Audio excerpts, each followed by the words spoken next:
Hello means நம்ம இன்றைக்கி என்ன பார்க்குறோம் அப்படின்னு பார்த்தீங்கன்னா காஸ்ட் அக்கௌண்ட்ஸில் லேபர் அப்படிங்கிற சாப்டரில் இல்லஸ்ட்ரேஷன் 21 பார்க்குறோம். நம்ம ரெஃபர் பண்ணிட்டு இருக்கிற புக் வந்து காஸ்ட் அக்கௌண்டிங், ஆத்தர் வந்து ரெட்டி அண்ட் ஹர்பிரசாத் ரெட்டி பார்க்குறோம். நம்ம வந்து ஆல்ரெடி ஹெல்த் எஜுகேஷன் சேனலில் இல்லஸ்ட்ரேஷன்ஸும் எக்ஸசைஸும் அப்லோட் பண்ணியிருக்கோம். சில சாப்டர்ஸோடு அங்கே போடாத இல்லஸ்ட்ரேஷன்ஸும் எக்ஸசைஸும் சாப்டர் வைஸாக இங்கே போட்டிருக்கோம் பிளேலிஸ்ட்டு. ஹெல்த் எஜுகேஷன் சேனலோடதையும் காஸ்ட் அக்கௌண்டிங் அகாடமி சேனல் 2 பிளேலிஸ்ட்டையும் பார்க்கும்போது உங்களுக்கு காஸ்ட் அக்கௌண்டிங் சாப்டர்ஸோட ஐடியாஸ் கிடைக்கும். From the following particulars, calculate the earnings of the workers under time rate system, piece wage rate, wholesale plan, Rowan plan. So 4ஐயும் போட சொல்லியிருக்காங்க. wage rate வந்து 2 per hour, production per hour வந்து 4 units, dearness allowances rupee 1 per hour, standard time fixed வந்து 80 hours, actual time taken 50 hours, production வந்து 250 units பண்ணுறாங்க. So இந்த 4 மெத்தடில் போடும்போது என்ன ஏர்னிங்ஸ் வருது அப்படின்னு டிஃப்ரென்ஸ் பார்க்க போகிறோம். எப்படி போடுறதுன்னு பார்க்கலாம் வாங்க. இப்போ வந்து நம்மளுக்கு வேஜ் ரேட்டும் ப்ரொடக்ஷன் பெர் ஹாரும் டிஆர்னஸும் ஸ்டாண்டர்ட் டைமும் ஆக்சுவல் டைம் டேக்கன் ப்ரொடக்ஷன்ஸ் எல்லாமே கொடுத்துட்டாங்க. ஸோ இப்போ நமக்கு கண்டுபிடிக்க வேண்டியது வந்து time rate system, piece wage system, Halsey plan, Rowan plan கண்டுபிடிக்கணும். ஸோ எல்லாமே ஃபார்முலாஸ் தெரிஞ்சால் தான் நம்மளை போட முடியும். ஸோ ஒவ்வொரு பிளானாக போடலாம்.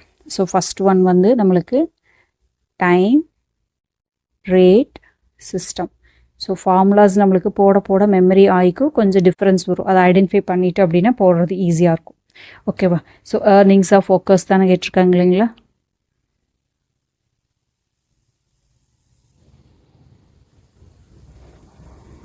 ஓகேவா? ஸோ இதுக்கான ஃபார்முலா என்ன அப்படின்னு பார்த்தீங்கன்னா actual time into wage rate plus actual time into dearness allowance rate. ஓகேவா? ஸோ இதுதான் நம்மளுக்கான ஃபார்முலா. ஸோ ஒவ்வொன்றுக்கும் நம்மளுக்கு ஃபார்முலாஸ் ஞாபகம் வச்சுக்கிட்டா தான் போடுறது ஈஸியாக இருக்கும். ஸோ இது வந்து டைம் ரேட் சிஸ்டத்தோட ஃபார்முலா.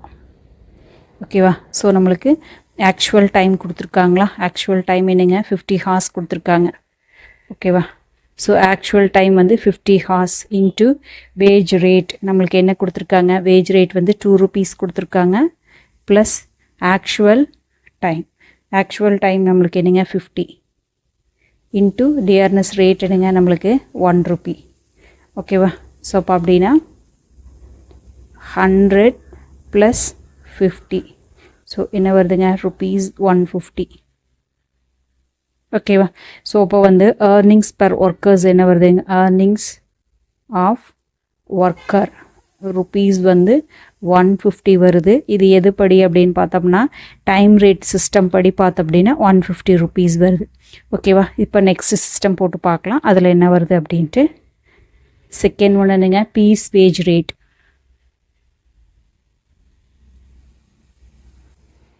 ஓகேவா? அதில் வந்து earnings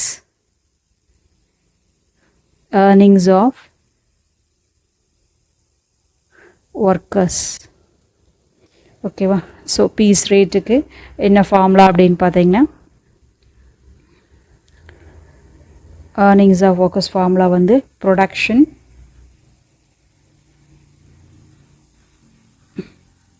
into piece rate plus DA.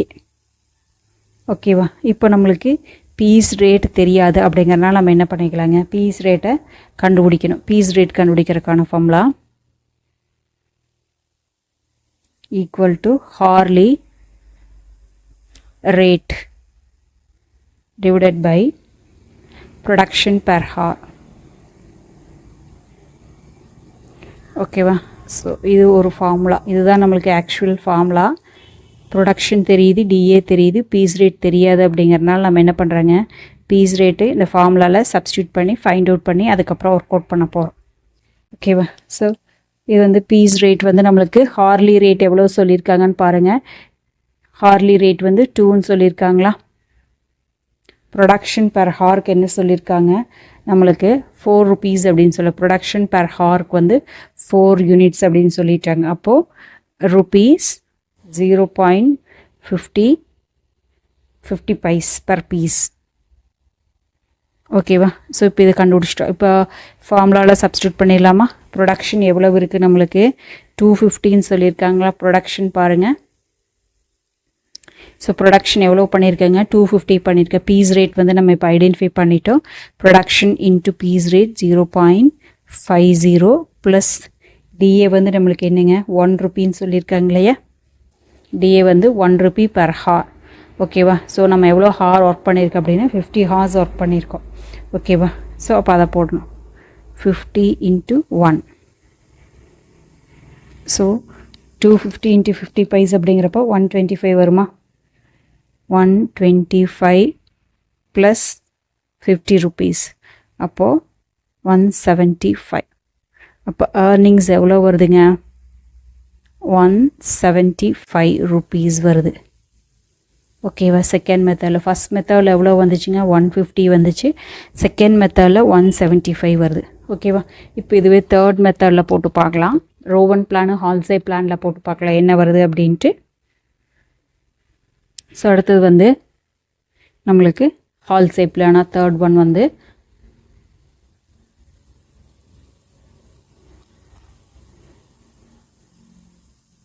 ஹால்சே plan. ஓகேவா. ஸோ நம்ம கண்டுபிடிக்கிறது ஏர்னிங்ஸ்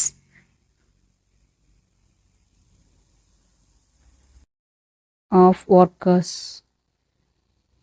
ஸோ என்ன ஃபார்முலாங்க ஹால்சே பிளானுக்கு நம்மளுக்கு T into R plus 50% அதில் S minus T R plus DA.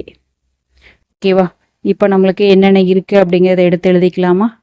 So T நம்மளுக்கு 50 இருக்குது.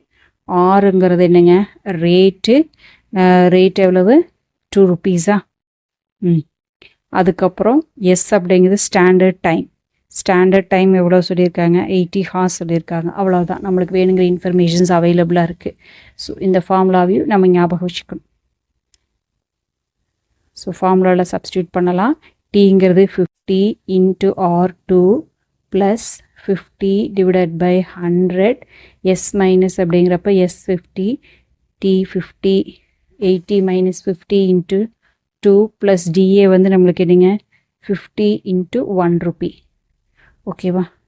ஸோ அப்போ 100 ப்ளஸ் 30ல் 50% அப்படிங்கிறப்போ 15 rupees. 80 மைனஸ் 50 × 50%. ஸோ 15 ப்ளஸ் 50 அப்போ என்ன வருதுங்க 165. சரி இன்ட்டு 2 இருக்குல்ல அதை மறந்துட்ட மாதிரி இன்ட்டு 2 into 2. இப்போ 100 ப்ளஸ் 30 ப்ளஸ் 50 அப்போது rupees 180.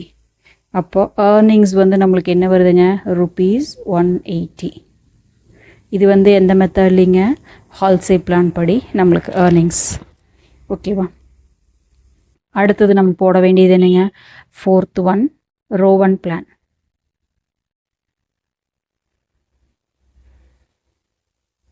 ஸோ ரோவன் பிளானில் நம்மளுக்கு ஃபார்முலா எழுதிக்கலாம். Earnings of workers equal to என்ன வருதுங்க formula T × R plus S minus T divided by S into T × R plus DA. ஓகேவா. ஸோ இந்த ஃபார்முலாவையும் ஞாபகம் வச்சுக்கணும். இதோடு நம்மளுக்கு 4 times நாமளே போட்டுட்டோம். ஓகேவா. ஸோ இப்படி ரிப்பீட்டடாக போட்டுகிட்டே இருக்கும்போது ஞாபகம் வந்துடும். ஸோ T நம்மளுக்கு தெரியும் எவ்வளோங்க 50 rupees. ஆறுங்கிறது 2 rupees. எஸ் அப்படிங்கிறது நம்மளுக்கு 80 rupees. டிஏ அப்படிங்கிறது வந்து 1 rupee. சப்ஸ்டியூட் பண்ணிடலாமா. 50 × 2 plus 80 minus 50 divided by 80 into 50 into 2 plus 50 into 1. Okay. So 100 plus 30 divided by 80 into 100 + 50. அப்போது 100 + 37.50 + 50. ஸோ இப்போ என்ன வருதுங்க ₹187.50. அப்போ இந்த இடத்துல ஏர்னிங்ஸ் எவ்வளோ வருதுங்க ₹187.50. ஓகேவா, அவ்வளோதான். ஓகே, இந்த 4 மெத்தட்லையும் கண்டுபிடிச்சிருக்கோம். இப்போ வந்து நான் அதை ஆன்சர் எழுதி காமிக்கிறேன் பாருங்கள். இப்போ உங்களுக்கு ஒரு ஐடியா கிடச்சிரு. Time rate system. Time rate system படி நம்மளுக்கு ஏர்னிங்ஸ் எவ்வளோ வருது அப்படின்னு பாருங்கள். ₹150 வருது. ஓகேவா, ஸோ அதுக்கு அடுத்தது பீஸ் வேஜா. பீஸ் வேஜ் ரேட் படி ஏர்னிங்ஸ் எவ்வளோ வருதுன்னா ₹175 வருது. ஸோ அதுக்கு அடுத்தது நம்மளுக்கு என்ன இருக்குதுங்க, ரோவன் பிளான் இருக்கா, ஹால்சேல் பிளான். ஹால்சேல் பிளான் படி வேஜஸ் வந்து நம்மளுக்கு எவ்வளோ இருக்குதுங்க 180 வருது. ஓகேவா, ஸோ அதுவே வந்து ரோவன் பிளான் படி ஏர்னிங்ஸ் எவ்வளோ வருதுங்க 187.50. அவ்வளோதான். ஸோ இதை ஐடென்டிஃபை பண்ணுறதுக்காக தான் ஒவ்வொரு பிளானில் பார்த்தா எந்த மெத்தடில் எம்ப்ளாயீஸ்க்கு பெஸ்ட்டு, ஒர்க்கர்ஸ்க்கு பெஸ்ட்டு, கம்பெனிக்கு பெஸ்ட்டு அப்படிங்கிறத ஐடென்டிஃபை பண்ணுறதுக்காக தான் நம்ம இந்த ஒவ்வொரு மெத்தடையும் போட்டு பார்க்குறோம். தேங்க்யூ ஃபார் வாட்சிங். Have a healthy day.